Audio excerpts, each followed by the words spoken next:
این نمایش با همت آقای دکتر قاضی سعید برگزار داره میشه و این برای دانشکده ما خیلی باعث افتخاری که تونسته بچه‌ها رو به این سمت ببره و افکار رو به سمت این قضیه و به سمت تکنولوژی و علوم اعصاب حرکت بده.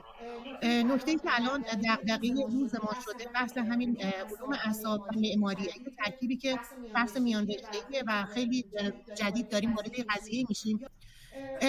از وقتی که اومدن روی افراد تقریبا شاید معلول اومدن با دستگاه‌هایی که برای سنجش اون پالس‌های عصبیشون بود، اومدن حرکت‌ها رو سنجیدن و سعی کردن کسایی که حتی به صورت حالا توانایی حرکت نداشتن یا معلولایی که نمیتونستن تکون بخورن، با بررسی پالس‌های عصبی اینا اومدن خواسته‌های اینا رو درک کردن. گفتیم که روی معلولین اومدن با گذاشتن سیستم‌هایی که روی قسمت مغز و قسمت میانی جلو و در انتهای مغز اومدن هایی گذاشتن که از طریق نورون‌ها بتونن ارتباط با معلولی که توانایی صحبت کردن و حرکت نداشت رو بیان درک کنن، ببینن که دنبال چه چیزیه. بعد کم کم به این فکر افتادن که اینها میتونه احساسات افراد رو بتونیم ما بگیریم و بر اساس اون فضاها رو طراحی کنیم. یعنی فضاهایی که بین رشته هست، ترکیب فضا و علوم اعصاب. عرض می‌کنم خدمت همه دوستان گرامی. من این شروع می‌کنم. اثری که داریم می‌بینیم ریچاردز مدیکال سنتر کار آقای لوی کان هستش. لوی کان وقتی که بهش میگن این اثر رو طراحی کن، میگه من باید یه آزمایشگاه داشته باشم، چون اینجا یه جایی برای مدیکال سنتر درسته، یعنی برای پزشکی. پس آزمایشگاه حرف اصلی موضوع. لوی کان از روش استفاده می‌کنه به نام آنالوجی یا قیاس. اما قیاس لوی کان قیاس عجیبی، یک اشتباهه. من سوالم اینه، من می‌خوام راجع به قسمتی از مغز سخن بگم که اشتباه می‌کنه و احتمالاً هم خیلی قسمت جالبی. به بیان دیگه سوال اصلی در جهان اینه که همه اتفاقات در مغز، ما اتفاقی که در مغز نبود. آنچه که ما می‌فهمیم از جهان داره در کجا اتفاق میفته؟ در مغز. پس پرسش اصلی اینه، اگر ما محدود به مغزمون هستیم، چطوری میتونیم مغزمون رو بشناسیم؟ چون جزء که نمیتونه به کل احاطه پیدا بکنه. من چطور میتونم مغزمو بشناسم؟ آخه من محدود به مغزم هستم. شاید شما بگید یه کار جمعی انجام مغزهای بیلیون نفر آدم میتونه متکامل باشه. پاسخ درستی. ممکنه شما بگید از طریق مغز انسان کامل، چون کاملتر از من کسی هست که مغز او کاملتره.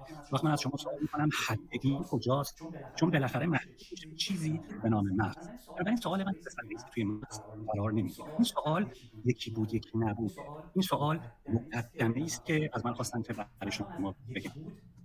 خب سلام خدمت همه حضار محترم، دوستان عزیزم، دانشجوها، اساتید محترم که لطف کردن تشریف آوردن و مجلس ما رو گرمتر کردن. یکی از پاسخهایی که چت جی پی تی به پژوهش‌های 20 سال آینده داده بود این بودش که عملا ما باید وارد حوزه‌های دیگه بشیم، از ای آی استفاده بکنیم، از تکنولوژی روز استفاده بکنیم، سیستم بی آی ام که حالا شاید رویتش رو خیلی بولد باشه برامون رو داشته باشیم، اما تکنولوژی مدلینگ ساختمون رو داشته باشیم. ببین نوروساینس طبق حالا چیزی که گفته شد و دوستان گفتن یک میان رشته‌ای هست برای اینکه ما بتونیم با مغز و عملکرد اون با افکار آشنا بشیم. یه سری سیناپس‌های مغزی اگر بخوایم کاملا کالبد این مغز رو باز کنیم، یه سری سیناپس‌های مغزی در نواحی مختلف مغز مسئول کارهای مختلف هستن. اگر سطح انرژیشون متفاوت باشه نشون میده یک عملکرد خاصی داره اتفاق میفته. من اگر دستم روی میز باشه بخوام این دستم رو بلند بکنم، کسری از ثانیه قبل از بلند کردن این دست مغز من داره این فرمان رو میده و این حتما توی آنالیز مغزی یعنی یک فرکانس، یعنی یک تغییر و بعد به حالت فیزیکی در میاد تا این دست بلند شه. تو همین همایش نفری که داره صحبت میکنه شاید اصلا ما نبینیمش، یعنی مثلا مترجم عزیزمون که اونجا هستن من زاویه دید من نیست، اما عملا داره روی سیستم آنالیز مغزی من تاثیر میذاره. همه مانیتور هستیم، هر اتفاقی که در محیط میفته، از صدا، از حرکت، از هر چیزی که باشه یک نوع فرکانس، یک نوع نویز و امواج خاص خودش رو میده. اما یک وسیله ما داریم به اسم الکتروانسفالوگرافی یا EEG که همون نوار مغزی هستن، اون نوارهایی که چاپ میشه یا اگر مشابهش رو دیده باشین روی قسمت جمجمه پوست سر نصب میشه. باید حتما اون حالا فاصله مرطوب باشه تا بتونه این کدها رو برداشت بکنه و بعد میان تحلیل میکنن، خوانش میکنن که این نوارها به چه صورت هست. با امواج مغزی آلفا، بتا، تتا و دلتا میتونه مغز آنالیز بشه. یه توضیحی راجع به خود عملکرد مغز بدیم و سیستمی که میتونه اینها رو پایش بکنه. یه نامگذاری میشه. اگر تصویر رو ملاحظه بکنید قسمت بالایی قسمت نویز یا بینی هستش و قسمت پشتی که در سمت پایینه قسمت انتهایی یا گیجگاه سر هستش و میان این سیستم پخش کردن الکترودها رو طبق یک برنامه‌ای که میتونه مثلا برنامه آی 20 باشه، یه الگوی استاندارد هست، این دیوایس ها روی مغز نصب میشن و بعد شروع میکنن به تحلیل کردن یا سیگنال گرفتن. اگر دقت بکنید مثلا ناحیه فرانتال که ناحیه جلویی هستش روی نوار بالا به رنگ بزنین با لیزر هم فکر کنم بتونم بهتون نشون بدم.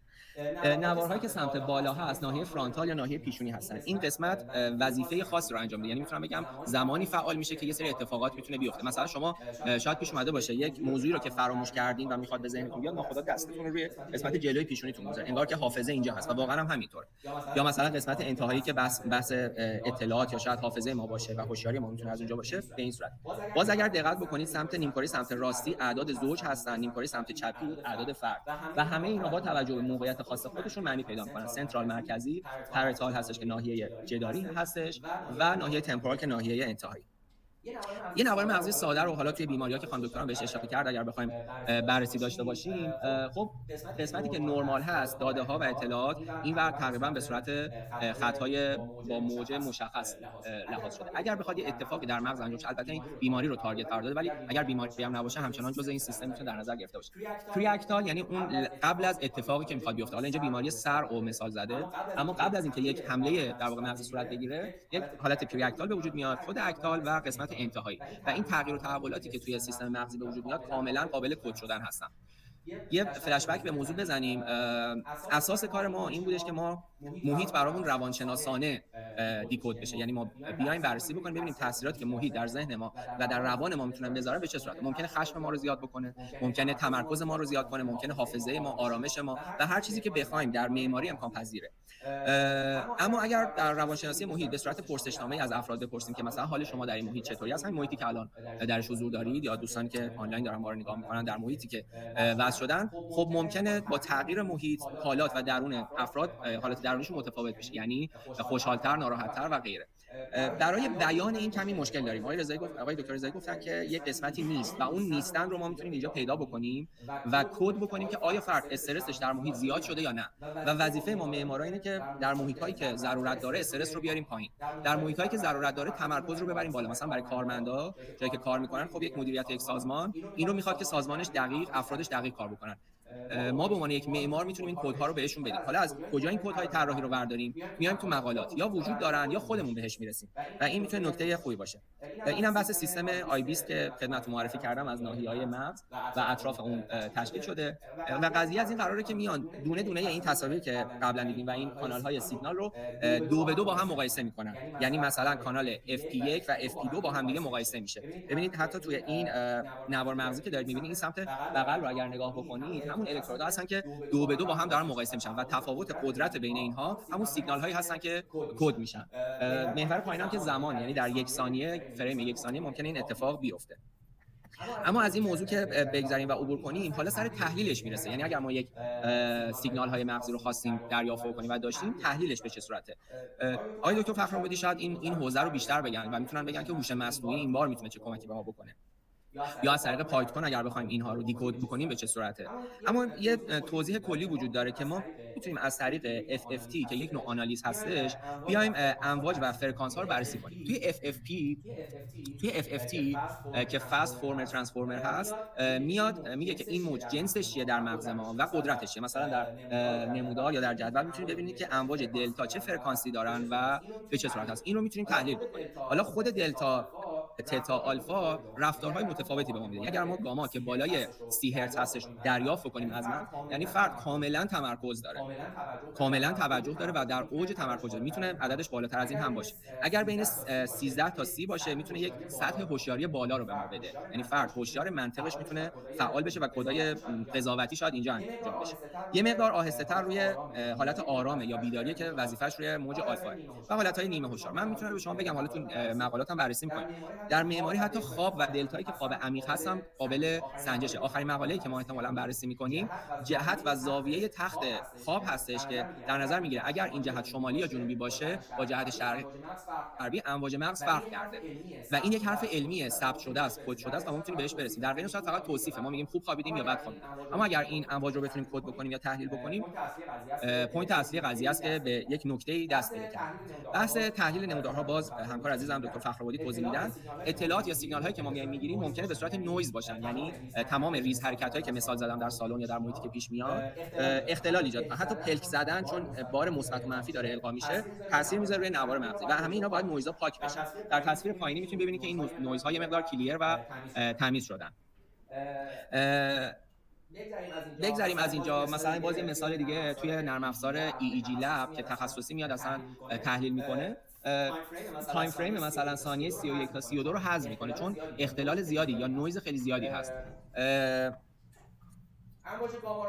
امواج گاما رو اگر بخوایم یه بار دقیق تر روش فوکس داشته باشیم، بحث تمرکزه. یعنی اگر ما تو محیط خواستیم ببینیم کارمندای ما یا حتی دانشجویان هر جا که ضرورت ایجاد میکنه تمرکز بالایی دارن، امواج گامای مغزشون زیاد شده و این تو معماری ما میتونیم اینو تعریف بکنیم. یا مثلا یا مثلا بتا بحث استرس رو میتونه داشته باشه، امواج آلفا میتونه آرامش رو برای ما کد بکنه، یعنی بفهمیم محیطی که به فرد دادیم آرامشش بیشتر شده و میتونه خواب عمیق باشه همونطور که مثال زدم و غیره. یه دستگاه دیگه هست به اسم FNIRS و این جدیدتر اومده، تکنولوژیش جدیدتره، مثل کلاهک روی جمجمه نصب میشه، سهولت نصبش آسان‌تره اما یه محدودیت‌های خاص خودش هم داره، یعنی ممکنه هر چیزی به کار نیاد. مثلا من در مقاله خودم که حالا در دست کار هست، استرس رو می‌خواستیم برداشت کنیم در یک محیط خاص، چون از طریق VR می‌خواستیم یه واقعیت مجازی به افراد بدیم و استرس قسمت ناحیه پیشانی خیلی زیاد بود توی FNIRS. نصب عینک VR و کلاهک FNIRS با هم دیگه برای خوانش استرس مناسب نبود. من حتما باید از EEG استفاده می‌کردم، ولی الان میتونیم باهاش موضوعات دیگه‌ای هم تحلیل بکنیم. من قبل از اینکه وارد حالا بخش‌های دیگه‌ای بشم اینو بگم که FNIRS میاد اکسیژن و حرکت اکسیژن رو در مغز تغییر میده. یعنی اکسیژن اگر در جای زیادتر بود نسبت به حالت قبلیش و یونیزه شدن خون در مغز به وجود اومد، یعنی یک تغییری در فرد ایجاد شده. دستگاه پورتابلش هم هست. این دستگاه به ما کمک میکنه که من اگر خواستم یک محیط مثل بازار سنتی یا هر جای دیگر رو بدم، بیام از این طریق استفاده کنم. اما به طور کلی طبق تجربه‌ای که به دست آوردیم در رشته معماری، اگر فرد رو داخل محیط ببریم و بخوایم ازش کد دریافت کنیم، چون نویز محیط خیلی زیاده، عملاً قسمت زیادی از تحلیلامون حذف باید بشن و این خوب نیست. هر چقدر محیطمون آزمایشگاهی‌تر، ایزوله شده‌تر و کنترل شده‌تر باشه، امواج کلیرتر و تمیزتر هستن و مثلا خود ما توی مقاله باید کاملا توی محیط آزمایشگاهی فقط بهش تصویر اونجا بدیم، حتی صدا هم اذیت میکنه. این کلاهک FNIRS هستش که قابل سنجش و برای مقاله دادن میتونه موثر بشه.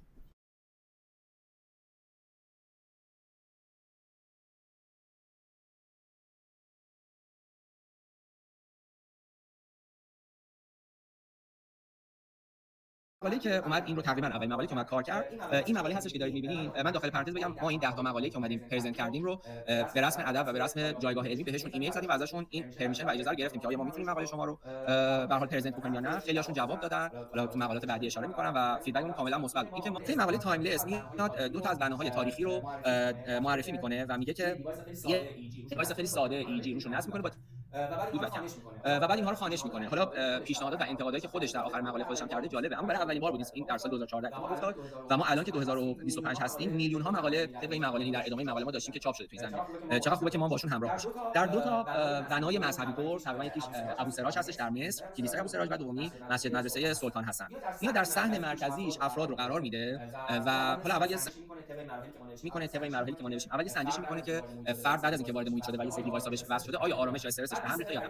بعد 20 دقیقه در این دو تا تصویری که دارید می‌بینید و در این دو تا صحن قرارشون میده و 20 دقیقه میذارین امواج تغییر میکنه. دوباره 20 دقیقه خارج میکنه و تو حالت عادی اینا رو پردازش میکنه و به این نتیجه میرسه که بعضی از فضاها تایملس هستن، یعنی براشون انگار عمری در نظر گرفته نشده، میتونن کاملا پایدار باشن و مانا بمونن و این میتونه دستاورد باشه. حالا خودش میگه که ما مثلا از 10 15 نفر استفاده کردیم، کاش بیشتر بود، یا میگم این کانالایی که ما اومدیم سنجش کردیم 4 کاناله بود، اگر با تعداد کانالای بیشتر مثلا 16 تا یا 32 تایی میومدیم این آزمایش رو انجام میدادیم، شاید دستاوردمون یعنی نتیجه متفاوت میشد.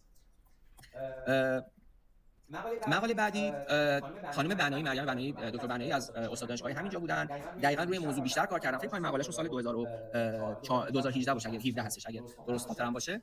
خانم بنایی هم مثل خیلی از اساتید دیگه فکر کنم هیئت علمی هم بودن، حالا درست اطلاعات رو اگر اشتباه بهتون نگم، ایشون میان دقیقاً روی این حوزه کار میکنن. الان توی آلمان با دکتر عباس یزدانفر و این مسیر تحقیقاتشون کامل عوض میشه سمت موضوع نوروساینس و معماری و بسیار تلاش خوبی کردن. مثلا در این مقالهشون واکینگ ترو آرکیتکچرال اسپیس میاد محیط‌های داخلی رو مطرح میکنه، در واقع میاد دیزاین داخلی یا معماری داخلی رو مقایسه میکنه در یک محیط آزمایشگاهی، باز با عینک VR شبیه سازی شده، محیط رو به فرد میده و ازشون کدهای خاصی رو سنجش میکنه که به چه صورته. پروسه کلا متدولوژی توی این موضوعات تحقیقی خیلی مهمه، یعنی ما باید تصویر داشته باشیم فرد از چه زمانی شروع میکنه به مثلا نصب کردن، چقدر زمان میبره تا دیتای خام استخراج بشه، بعد در محیط قرار بگیره، تایم رست داشته باشه و همین و نیازمند شاکل است. ما الان این سنجش هایی که میتونیم انجام بدیم رو مثلا یک مرکز نقشه برداری مغز داریم واسه دانشگاه تهران، دانشگاه فنی تهران و این کار میتونه اونجا انجام بشه خیلی راحت. ولی به نظر من اون فقدان موضوع که هست، یک متخصص معماری برای این کار وجود نداره. یعنی اگر ما بهشون یک کار مشخص رو بدیم انجام میدن، ولی اصلا قابل این رو ندارن که تشخیص‌های معماری ما یا مبانی معماری ما رو لحاظ بکنن. من تو دورهایی که شرکت می‌کردم برای تحلیل سیگنال یا تحلیل مغزی، وقتی میگفتم رشته معماری باورشون نمی‌شد. گفتن چطوری مثلا تو معماری الان اومدی اینجا مثلا یه بیماری خاصی رو شناسایی کنی؟ من گفتم نه، من محیطای ساخته شده رو می‌خوام بیام مقایسه کنم و به یه سری کدها برسم. بعد موضوع براشون خیلی جالب بود. تو این مقاله میاد فرمای منحنی رو ببینم، تصویر اگر خوب ببینید میتونم کمی هم بزرگتر بکنم تصویر. بله راحت باشین. فایل هم خدمتتون قرار میگیره، ولی کلا ما اجازه پرزنت کردن رو از خود نویسنده ها گرفتیم، مشکل خاصی نداره. الان تو دو تا فضا تقریبا میاد یک فضای خطوط قائم داره و یک فضا خطوط منحنی و این رو از فکر کنم 356 مورد طراحی داخلی به 25 مورد میرسه و اون 25 مورد میاد تست میکنه و در نهایت به این نتیجه میرسن که افراد در محیط‌های دارای خطوط منحنی یا خطوط کرو آرامش بیشتری دارن و خودش تو مقاله میگه که این در واقع بحث معماری داخلی ما اونقدر تا اون زمان مطرح نشده بود. من با این مقاله به اون رسیدم و چه اتفاقی افتاد. این تصاویری که دارید می‌بینید بحث نقاطی هستش که در مغز در تصاویری که بهشون داده می‌شده بیشتر فعال شده. بریم سراغ موضوع بعدی.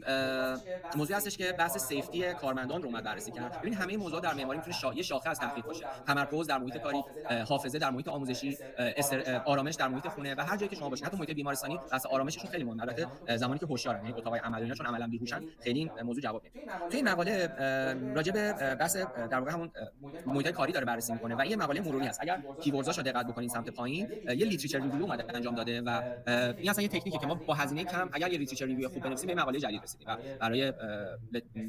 و برای اینکه ما بخوایم یه مقاله جدید برسیم حتما نباید با کلی تجهیزات و هزینه‌های خیلی زیادی کار انجام بدیم. میتونیم مرور بکنیم مقالاتی که شده، دسته‌بندی تازه و یک مقایسه نو. حالا باید ببینیم که این کار قبلا انجام نشده باشه. البته اما اگر نگاه بکنیم مثلا دیسیژن میکینگ یا تصمیم گیری جزء کیوردزای این مقاله بوده که روش کار کرده و در مجموع بازم گفتم یک ریسرچ متدولوژی و یک مدل تحقیقاتی داشته برای خودش و این خیلی مهمه که ما یک مدل خاصی داشته باشیم. بعد میاد توی ناحیه کورتکس مغزی میاد دو تا نقطه رو قرار میده برای سنجش و از ناحیه فرانتال میاد به این نتیجه میرسه که وقتی تمرکز افراد بخواد بالا بره امواج گاما توی اینجا بیشتر از بقیه خودش رو نشون داده و این یک دستاورد بوده برای ایشون و به این نتیجه رسیده که بله کاملا این موضوع جواب میده. علت انتخاب این مقاله این بودش که از دستگاه افنیرز انتخاب کردن، یعنی اومدن تمرکز رو با این دستگاه سنجش کردن و به این نتیجه رسیدن که به محیط‌های ایمنی در صنعت ساختمان میتونن پاسخگو باشن و روش فعالیت‌های خاصی رو انجام بدن. مقاله بعدی برای دکتر زکریا، بله نفر آخر که اسمشون نوشته شده، ایشون هم ما باشون ارتباط داشتیم، خیلی مثبت بودن برای همکاری آینده و خیلی خوشحال شدم از اینکه کارشون توی مثلا ایران داره پرزنت میشه. ایشون اومده بود توی این کار یک واژه جدیدی رو به وجود آوردن به اسم نوروستاتیک، یعنی زیبایی شناختی رو این بار آوردن توی نوروساینس ها بررسی کردن و حالا البته توی شهری خاصی این رو مد نظر گرفتن، فکر کنم توی نیجریه باشه این شهر و اومدن یه بررسی کردن. مقالهشون هم خیلی جالبه. اینو بگم که ایشون یک چارچوب تجسم یافته یا امبادید کاگنیشن رو میان کار میکنن و میخوان کاملا تجسم شده به فرد بدن. حالا نوع پردازش اطلاعات یا فرکانساشون متفاوته اما نهایتا از یک سیستم EG 32 کاناله میان استفاده میکنن و میان روی انسداد بین رگ‌های مغزی و حالتی که یه مقدار این فضا حالت سینتکس قرار گرفته، میان این دو تا رو با هم دیگه مقایسه میکنن. به این نتیجه میرسن که در معماری‌ها، تاق‌بست‌ها، قوس‌ها و لندمارک‌ها یا نشانه‌هایی که در یک شهر وجود داره مثل این شهر نیجریه، افراد و ذهن خاصای متفاوت، یعنی یهو متوجه شده که انگار در یک محیط خاصی قرار گرفته و براش جالب بوده و روی زیبایی شناسی اینا اومده کار کرده. حالا نمونه کارش رو نشون میدم.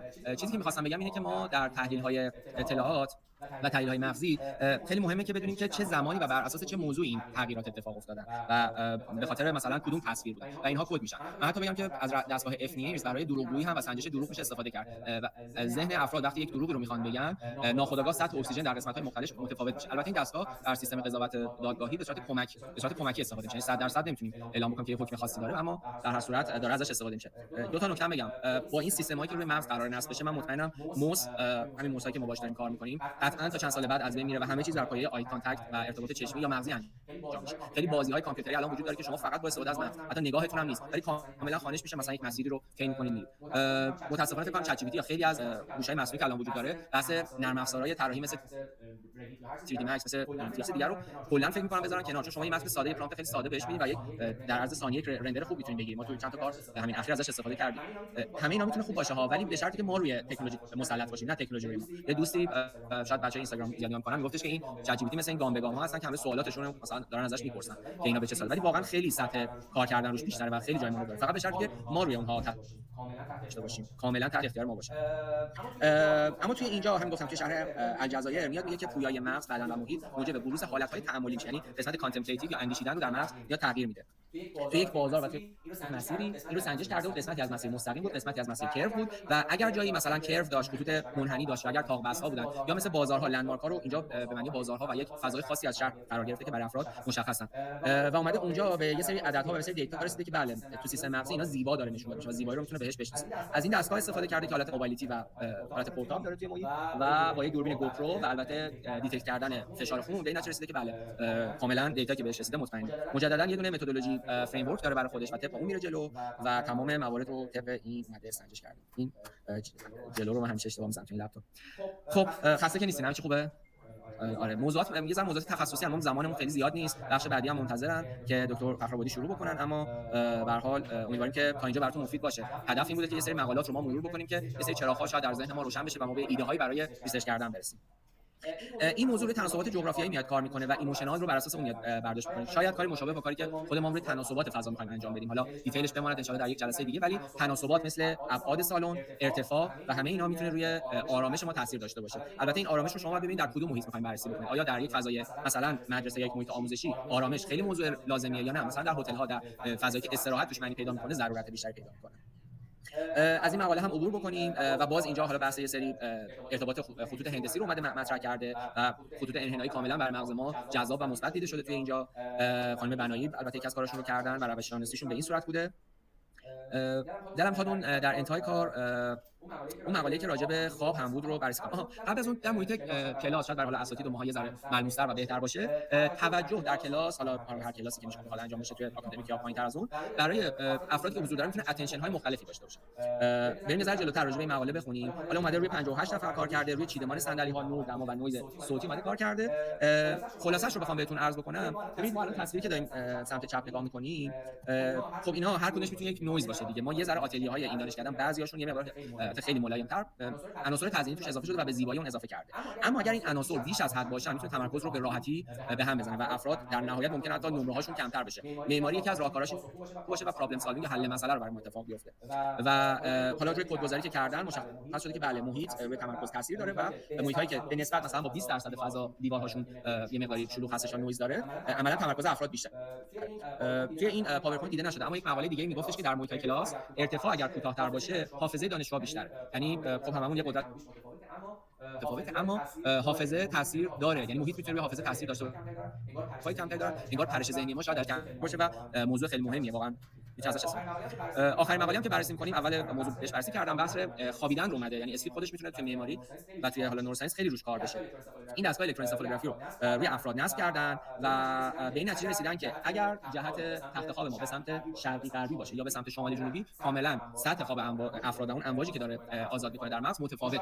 ما شاید مثلا اگر توی حالا نظام مهندسی یا هر جای دیگه بحث ضوابط میشه، ابعاد رو میگن، پنجره رو میگن و تموم میشه میره. هیچ کی بعد از اون انگار قرار نیست مسئول طراحی باشه و مسئول جان ما یا شاید روان ما باشه در محیط. یک چیدمان ساده چون جهت شمال جنوبی جهت مغناطیس زمین هست به خواب افراد کمک میکنه. یعنی جهت شمالی جنوبی قطعا برای خواب ما میتونه سطح عمیق‌تر و با آرامش بهتری فرد بخوابه. در صورتی که اگر جهت خوابیدن به تخت خواب شما به صورت شرقی غربی باشه، امواج مغزی متفاوتن و کمی سطح عمیق خوابیدن برای شما محدودتر و متفاوت‌تر است. همین راحتی و با یک مقاله خیلی جدید به این نتیجه رسیده که بله حتی ساده ترین چیزا مثل تخت خواب هم میتونه مفید باشه، یعنی میتونه تاثیرگذار باشه روی این موضوع. در نهایت ما این 9 تا 10 تا مقاله رو اومدیم بررسی کردیم. علت انتخاب هر کدوم هم هدفم بود. یکیش رو روی روش تحقیق بسته بودیم، یکیش رو واقعا به خاطر نویسنده‌ای که باشه ارتباط بیشتری داشتیم گذاشتیم. موضوع خاصش ما سعی کردیم از همه طیف موضوعات به کار ببریم. یه روش تحقیق دیگه هم هست به اسم، حالا تو این قسمت روش تحقیق قسمت سمت راست میتونید ببینید، روش اف ام آر آی هست. همون ام آر آی که قرار انجام بشه به صورت فانکشنال انجام میشه و این فانکشنال بودنش به صورت رنگی میاد نشون میده که چه اتفاقی داره در ذهن میفته. البته کمی گرون هست و شاید هر فردی خودش رو در معرض ام آر آی قرار نده، ولی خب دستگاه ای جی راحت‌تر ممکن است افراد بیشتری بخوان که تو این محیط قرار بگیرن. سلام عرض می‌کنم خدمت همه دوستان، همه علاقه‌مندای به حوزه میان رشته‌ای تکنولوژی و تشکر می‌کنم از خانم دکتر خوشبخت، آقای دکتر که تشریف آوردن، مراسم ما رو قدم‌رنجی کردن، تشریف آوردن و همینطور همه حوزه‌ای که حاضر شدن اومدن. از آقای دکتر قاضی میرسایی تشکر می‌کنم که این مراسم رو در واقع باعثش شد و در واقع اصطلاحاً ایده‌ای که داشتیم با هم دیگه رو در واقع توی گفتش صحبت کرده بودیم رو اومدش و در واقع بهش شکل عملی بخشید و خیلی خوشحالم که توی مسیر در واقع در حین انجام این پروسه و اینها دوستان خوبی مثل شاگرداشون اضافه شدن به ما و خدمت شما عرض کنم که دانشگاه هم اجازه داد به ما که در واقع بتونیم اصطلاحاً این گفتمان رو آغاز کنیم توی حوزه دانشگاه. چون طبق چیزی که من حداقل دارم رصد می‌کنم توی دانشگاه‌های ایران عنوانی با اسم نوروساینس، نورو آرکیتکچر من تا حالا ندیدم که انجام شده که تو حوزه ای آی و هوش مصنوعی اینها خیلی دوستان فعالن، ولی در حوزه میان رشته علوم اعصاب هیچی تا حالا کاری نشده بود. حداقل تا که من اطلاع دارم اگر اولین نباشیم جز اولی‌ها. خدمت شما عرض کنم که داستان رو دکتر آغاز کرد، شروع کرد که این شکلیش از کجا بوده، ولی واقعیت داستانی است که برای خود من حوزه تخصصیم عملاً حوزه هوش مصنوعی رو، تحلیل داده و اطلاعات و کار با اینهاست. من در واقع با اینجا داشتیم با دکتر صحبت می‌کردیم توی مسیر در واقع رسیدیم که واقعاً ما همیشه توی روانشناسی محیط تو دوره ارشد این مطلب رو داشتیم تو دانشگاه می‌خوندیم، همیشه این داده به همون بود میگفتن تعلق فضایی. ولی آیا این تعلق فضایی عدد شدنی هست یا نه؟ چیز کیفی رو میتونیم کمیش بکنیم یا نه؟ و طبق همین صحبتی که داشتیم با دکتر می‌کردیم که مخصوصا بحث روانشناسی محیط که در واقع خود انسان در واقع محور در واقع طراحی قرار می‌گیره. به نوعی اصطلاحاً الان توی ترمی که تو دنیا رایجه میگن ایگوسنتریک، در واقع کاربر محوره، انسان محوره. و این داستان رو می‌خوان در واقع مطالب کیفی رو بیان کم می‌کنن. توی این پروسه در واقع من کاور رو هم ران کنم، احتمالاً ببینید. توی همین پروسه در واقع رسیدیم به این که بیایم و در واقع مسیر رو شروع کنیم و در واقع روی نورو آرکیتکچر خودم هم علاقه‌مند شدم توی مسیر و اومدم دیدم که توی این حوزه دارن کارهای مختلفی انجام میدن. چیزی که توی مسیر در واقع برای من اتفاق افتاد این بود که کرییت مایندفول اسپیس در واقع بریم سمتش. یعنی در واقع فضاهایی که در واقع ساخت فضاهایی مبتنی بر ذهن و مبتنی بر ذهن کاربر، که در واقع یه مقدار رفتم با اساتیدی که داشتم و دوستانی که داشتم صحبت کردم، یه مقدار دچار چالش شدم و بعد در واقع توی مسیر با خود دکتر که صحبت کردیم به این اصطلاحاً میگن شعار رسیدیم که بیایم ثابت کنیم که دیزاین تحت در واقع پروف دیزاین اینفلوئنس بلدینگ، در واقع بیایم ببینیم که در واقع سلامتی ما رو طراحی میتونه در واقع تاثیر بذاره. شما اگر بیاید این مطلب براتون در واقع شفاف بشه که سلامتی انسان ها که مهمترین دارایی هر کسی است، واقعا اگر هر کسی بپرسه مهمترین دارایی سلامتیه بتونه تحت تاثیر طراحی قرار بگیره، خب بسیار عملاً گزینه بسیار ارزشمندی خواهد شد. پس عملاً هدف در واقع نورو آرکیتکچر این است که بیاد در واقع تأثیر طراحی رو روی سلامتی ببینه. تعریف مختلفی از نورو آرکیتکچر دادن، دکتر زحمت کشید، دکتر خوشبخت، دکتر همکار دیگه آقای دکتر زحمت کشیدن دادن، ولی واقعیت ساده ترین و سلیس ترین تعریفی که میشه داد برای در واقع علوم در واقع معماری است، علوم عصبی یا نورو آرکیتکچر که حالا من مدل فارسی واقعیتاً به ذهنم نمیاد، در واقع اینه که چطور در واقع مغز ما میتونه نسبت به فضا واکنش نشون بده. حالا این رو در واقع میتونیم تو تعریف‌های مختلف داشته باشیم. یکی از این داستان در واقع اصول اصلیش اینه که بیایم اصول معماری رو و اصول در واقع نوروساینس رو بیایم توی بحث ساختن فضا و اینها در واقع دخیل کنیم تا در واقع باعث بشه که در واقع سلامتی یا ولبینگ بالا بره، بهره‌وری، پروداکتیویتی بالا بره و بحث بالانس احساسی و رفتاری هم ایجاد بشه. خب اولین چیزی که در واقع تو ذهنتون ممکنه سوال پیش بیاد ببینیم خب در واقع سوالی که مطرح کردیم how our brain react to space یا در واقع واکنش ذهن ما فضا چطوریه، در واقع یعنی چی، معناش یعنی چی. برای پاسخ دادن به این اول باید بریم ما خود به عنوان معمار فضا رو میشناسیم، تمام داده‌های حول فضا رو میشناسیم و میدونیم در فضا چه اتفاقی میفته. چیزی که اینجا در واقع حلقه مفقوده ماست در واقع بحث برینه. پس از نظر من در اصل بررسی‌ای که کردم دیدم بهترین حالتی که میشه در واقع این پاسخ داد میشه بگیم که در واقع برین رو میتونیم به دو تا قسمت تقسیم بکنیم. یه بخش خودآگاه مغزی، بخش ناخودآگاهشه. در واقع اونجایی که ما فکر می‌کنیم، متوجه میشیم در واقع از ضمیر خودآگاهمونه، در واقع قسمت خودآگاه ذهنمونه. بخشی که متوجه نمیشیم تو قسمتی که بهش فکر نمی‌کنه و حتی قسمتی که به نوعی در واقع ساخته شده تا ازمون محافظت کنه.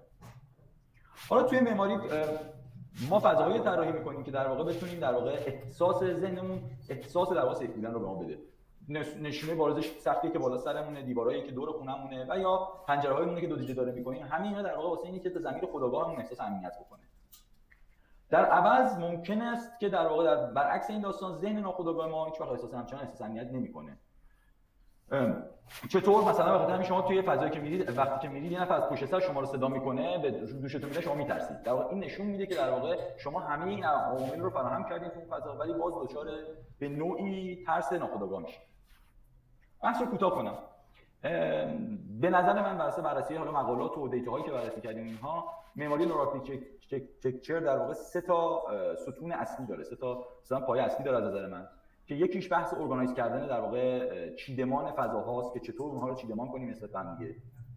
که در واقع اگر بخوام در مورد این صحبت کنم بیشتر میتونم در مورد اینکه شما توی فضای باز احساس امنیت می‌کنید، قطعاً احساس امنیت می‌کنید. چون خیلی از فاکتورایی که در واقع شما اونجا در واقع باهاش در ارتباطید، مثل سقف، مثل دیوار، مثل همه اینها دورتون هست، دورتون فراهمه. ولی چرا وقتی یه چیزی پشتتون قرار میگیره، همون مثالی که زدم، ناخودآگاه ذهن ناخودآگاهتون میره تو قسمت در واقع هشدار و در واقع آلرت مود. در واقع پس عملا این نشون میده که شما در واقع به نوعی ارگانایز کردن این فضا خیلی مهمه، یا حتی چیدمان فضا، یا حتی بخوایم در مورد چیز دیگه صحبت کنیم، بعد یه فلش بکی بزنم به دوران قدیم، به اینکه در واقع اصلا آرکیتکچر چطور، معماری در واقع چطور آغاز شد، از کجا شروع شد. در واقع طبق تاریخچه معماری که ما خوندیم، معماری در واقع از غارها شروع شد و دقیقاً جایی که یک ورودی داره، سقف داره، یه سری مشخصات ویژگی داره. پس در واقع عملاً می‌بینیم که در واقع چیدمان فضا تاثیر میذاره تو ذهن و این ناخودآگاه در فضا هم داریم می‌بینیم. پس عملاً اون آنکانشس که در واقع داشتیم صحبت می‌کردیم در واقع بخشی از این داستان. مورد دومی که در واقع به ذهنم میرسه بحث رنگ، واقعا در واقع یوز کالر کانشسیه، در واقع یعنی به نوعی به صورت خودآگاه بتونیم از رنگ استفاده کنیم. من دقیقاً مثال بارزی که میزنم مثل چیزی که نوشتم اسکای اند یور دی. شما وقتی در خونه‌تون میای بیرون، هوا تمیزه، هوا شفافه، حالت خوبی دارید. وقتی نمیای هوا دوده، کثیف، آلوده است، یه مقدار انرژی گرفته میشه و این احساس رو داری با خودت. عملاً اینها چیزهایی است که به صورت ناخودآگاه در واقع داره توی ذهن ما تاثیر میذاره. عامل بعدی که در موردش بخوام صحبت کنم، در واقع باید یاد بگیریم که در واقع به نوعی اون ایگوی خودمون رو در واقع پشت سر بذاریم، ازش عبور کنیم. ایگو چیه؟ در واقع این چیزیه که در واقع الان خیلی رایج شده و تو اطرافمون، تو جامعه ما خیلی زیاد دیده میشه. بحث اینه که معمارا طراحی میکنن امروز برای اینکه جایزه ببرن، برای اینکه شناخته بشن، برای اینکه وارد سوشال مدیا بشن، تو رسانه بتونن در واقع کارشون رو نشون بدن. در واقع اصطلاحاً یه اصطلاحی دارن خارج از ایران در واقع تو حوزه نور آرکیتکچر اینها زیاد مطرح میکنن، یه the more mind blowing it is the more success it receives. باید خلاف این جهت حرکت کنیم که آقا هر چقدر که بخواد ذهنت در واقع، شما به قول نسل جدید بگن واو چه کار در واقع جذابیه، از این باید چی کمتر بشه، در واقع آرامش ذهن بیشتر میشه. اون در واقع ذهن در واقع آرامش پیدا میکنه و اون فضا و سلامتی و رفاه در واقع شکل میگیره. خب پس عملاً ما سه تا اسطوانه اصلی داشتیم. همه اینها رو دسته‌بندی کردیم، توضیح داد دکتر، یه سری توضیحات در مورد ذهن به صورت تخصصی داد که آلفا و بتا و گاما و تتا و اینها در واقع دیتاهایی هستش که اونها گرفته میشه از ذهن. این دیتاهایی که حالا ما جمع کردیم انواع و اقسام مختلفی دارن. در واقع بخوایم در واقع در مورد دیتاها صحبت کنیم، میتونیم در واقع تو دیتاها رو توی در واقع 4 تا کاتگوری در واقع دسته‌بندی کنیم. در واقع دیتاهایی که ما میتونیم از طریق ذهن و یا رفتار و یا سایکولوژیکال فیدبک، مثل مود، مثل کامفورت لول، مثل سایکولوژیکال ریسپانس، مثل واکنشی که دکتر در موردش صحبت کرد، همه اینها رو میتونیم در واقع در موردش صحبت کنیم. که خیلی رایج در واقع شنیدید برین اکتیویتی، بحث EEG و fMRI که دکتر تو صحبتاشون زیاد صحبت کردن، هم دکتر خوشبخت، هم آقای دکتر قاضی در مورد این صحبت کردن که حالا من یه مقدار در موردش توضیح میدم و اگر برسیم یه نمونه دیکود شده این داستان رو بهتون نشون میدم. بحث دیگهش بحث فیزیولوژیکال ریسپانس که در واقع مثل ضربان قلب، مثل GSR، مثل EDA الکترودرمال اکتیویتی و امثال همه، که در واقع اینها دیتاهایی که در واقع ما داریم به صورت مختلف از ذهن و واکنش‌های مختلف بدنمون در واقع داریم، همونطور که دکتر مثلا فشار خون، نوع اکسیژن درون خون و همه اینا رو داریم ثبت و ضبط می‌کنیم. بعد تو بیهیویر پترن مثل موومنت، آی ترکینگ و سایکولوژیکال فیدبک، اینا در واقع 4 تا کاتگوری دیتایی هستش که در واقع ما تو نورو آرکیتکچر میتونیم از ذهن و از بادی دریافت کنیم و حالا بتونیم بیایم این دیتا رو که جمع آوری کردیم بتونیم در موردش صحبت کنیم و روش آنالیز کنیم. تک در مورد این دیتا دکتر صحبت کرده، من دوباره مجدد فقط یه گذره سریع می‌کنم که در واقع EEG چیه، سامپل چیزی که دارم حالا یکی دو تا که بهتون نشون میدم و در واقع بیاریم سر بحث این که آنالیز دیتا به چه صورته.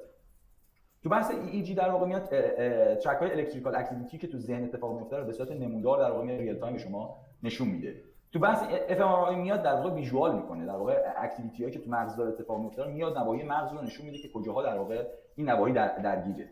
حالا اینها ابزارهای مختلفی هم داره، دکتر چند تاشون رو زحمت کشیدن نشون دادن. الان چیزای در واقع کوچیک‌تر راحت‌تر اومده که الان میتونن انجام بدن. شکل سمت راست من در واقع شما راست ببینید، در واقع هم بحث EEG و نوار EEG در واقع به نوعی دینویز شده است و سمت چپی هم در واقع نمونه fMRI که در واقع از یه دونه مغز گرفته شده که میاد دیتاها رو میگیره و قسمتایی که ذهن اونجا مغز اونجا درگیر بوده رو مشخص می‌کنه. مثلا به فرض میگن مثلا به فرض برای خواب مثلا قسمت پشت سر در واقع درگیره. تو قسمتی که آدم‌ها صحبت کردن مثل ضربان قلب، GSR، باز شدن مردم که چشم نشون دادن، همین اینها به نوعی میتونه نشون دهنده استرس باشه، نشون دهنده در واقع خیلی چیزای مختلفی یا عدم آرامش اینها باشه. یا اسپیشال ترکینگ که در واقع میتونه بگه موومنت آدمایی که دارن از اون فضا استفاده می‌کنن چه صورت رفتارشون بشه، رفتار حرکتیشون بشه. من سوالا قبل یادم مثلا یک نمایشگاه اینا اجرا می‌شد به اسم هنرهای در حال اجرا، من با یک سری دوستان پروژه اونجا اجرا کردیم که در واقع همین بود. در واقع ما می‌اومدیم از بازیکن‌ها گل‌ها مختلف اونجا در واقع اون فضا اون نمایشگاه بالا می‌دیدن، در واقع رفتارشون نرم افزار پروسسینگ اون زمان پایتون خیلی پروگرس نبود ترک می‌کردیم و واسه این دیتا رو می‌گرفتیم واسه خروجی می‌گرفتیم. توی مسیرها مثل مسیرها می‌ذاشتیم، مثلا یه جا به فرض اگر طرفش کار مجسمه سازی می‌کرد یه دونه در واقع چرخ مجسمه سازیشو می‌ذاشتیم که شروع کنه اونجا وسط زنده در واقع مردم چیز کنه، نقاشی بشه و اینجا نشون میداد اون لکه‌های حرارتی چجوری فضا تغییر می‌کنه. که در واقع این دوباره هم بحث اینه که در واقع لکه‌های حرارتی باعث می‌شه ذهن اون آدم اونجا درگیر شده اونجا ایستاده و شما می‌تونی حالا با این بایومتریک اسپیشال دیتاهایی که اگر به طرف وصل کنی می‌تونی احساسش رو بگیری، می‌تونی بدونی کجای ذهنش درگیره و نسبت به اون برای فضا برنامه‌ریزی کنی. توی بعد بحث دیتا آنالیزش تا اینجا در واقع نرو آرکیتکچر شناختیم، انواعش شناختیم، دست‌اندازش شناختیم، اومدیم فوت کردیم گفتیم ذهن بعد میایم بشناسیم، معماری رو میدونیم تا یه حدودی در موردش اطلاعاتی داریم. حالا الان میرسیم که حالا دیتایی داریم. بر اساس روش مختلف جمع دیتا مثل ایجی، مثل FMRI، مثل ترکینگ، مثل چیزای مختلف اینها جمع آوری کردیم. هر دیتایی که جمع آوری میشه در واقع یک سری ویژگی‌های مختلفی داره. این ویژگی‌های مختلف شما باید اول از همه دیتا رو اصطلاحاً کلین کنیم، پاکسازی کنیم. اطلاعات زائد و به درد نخورش رو کنار بذاریم و اطلاعات شسته رفته‌اش رو نگه داریم. این کار رو در واقع تو حوزه نوروساینس برای اینکه اینو نمودار بدن بهش و شکل بدن بهش غالبا دیتاها یا عددن یا در واقع تصویرن. اگر عدد باشن خب ما خیلی استفاده می‌کنیم چون دنبال این هستیم که در واقع همه چی کم می‌کنیم و بتونیم با اعداد در واقع صحبت کنیم. تو این قضیه در واقع این پروسه و تو این جدول و تو این نمودار و تو این مسیر در واقع بچه‌های نوروساینس از نرم افزارهای مختلف استفاده که معروف ترینش ایجی لب و مطلب. این دو تا برنامه در واقع برنامه زمانشی شما بخواید یاد بگیرید عملاً ممکنه مثلا شما مطلب رو یاد بگیرید ولی به درد حوزه دیگه واسهتون نخوره. یا ایجی لب رو یاد بگیرید بخواید آنالیز نواحی ایجی انجام بدید خب واسه اعتمارای چیکار کنید. در واقع اینجا سوالی پیش میاد واسه آدم‌ها که در واقع حالا باید بیام یه چیزی یاد بگیرم که بتواند در واقع اصطلاحاً کاست بنفیتش در واقع بخوره یا هزینه فایدهش بصرفه واسه کسی که میخواد بره این فورواردینگ پروسه بشه. و الان خدا رو شکر نرم افزار پایتون به خاطر وجود در واقع خیلی پاپولار بودنش و خیلی رایج بودنش و لایبرری و کتابخونه مختلفی داره قابلیت رو داده که در واقع شما بتونید با همه نوع دیتا کار کنید، از تصویر گرفته تا در واقع داده‌های عدد و ارقام و در واقع نمودارهای 2 بعدی و 3 بعدی و 4 بعدی و اینها که همه اینها رو میتونید در واقع توش آنالیز کنید. توی این قضیه در واقع پایتون لایبرری پانداش مثلا برای کلین کردن دیتا میتونید استفاده بکنید که حالا اگه لازم باشه سر فرصت اگه دوستان علاقه داشته میتونن تماس بگیرن با هم دیگه این باره صحبت کنیم. تو بحث متبولیک در واقع و سیبورن که در واقع یه دو تا لایبرری دیگه پایتون که میاد اضافه میشه واسه تصویر کردنشه که من حالا تو این پروسه از کلاب استفاده کردم بهتون نشون میدم چجوریه. تو بحث ایجی آنالیز تول در واقع پایتون در واقع یه لایبرری که میاد اضافه میشه. و حالا اگه بخوایم وارد حوزه عمیق‌تر بشیم مثل ماشین لرنینگ مثل یار اینتگریشن میتونیم به دیتایی که در واقع اینجا بهش اشاره شده مراجعه کنیم درش استفاده کنیم. برای اینکه نشون بدم که در واقع به چه صورت در واقع دیتا شروع میشه و آنالیز میشه و در واقع پاکسازی میشه اینها من نه دوستان که اونجا هستن در واقع می‌بینن تصویر صفحه منو یا نه؟ نه دکتر بسیار عالی.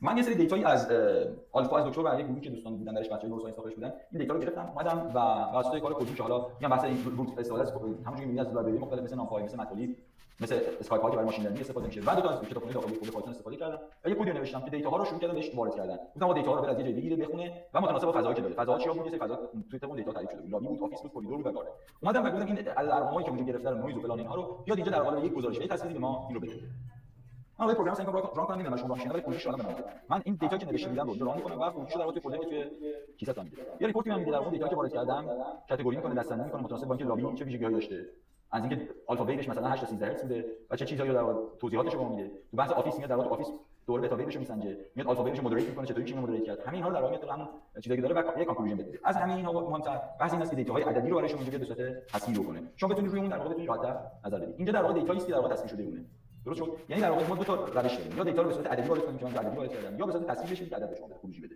که همه اینها در واقع پروسه‌ای که به صورت رفت و برگشت شما می‌توانید انجام بدهید ساده‌ترین و ساده‌ترین کارم الان خوشبختانه به لطف هوش مصنوعی و در برنامه پایتون در واقع همین پایتون می‌تونید این کارو انجام بدید علاوه بر این شما یه سری داده‌ها هم دارید که در واقع FMRI گرفته یه سری با ایجی این دو تا یک سری اورلپی داره یه سری همپوشانی دارن اون آنالیز دیتاها رو شما با که هوش مصنوعی و البته برنامه‌نویسی می‌تونید اون رو بهش برسید در مجموع توی این حالا در مورد این قضیه اگر بخواید اطلاعات بیشتری داشته باشید یک سری مقاله هم هست من بررسی کردم گذاشتم فکر کنم دکتر زیاد مقالات توضیح داده بخوام من اون رو بخوام بحث کنم وارد بشم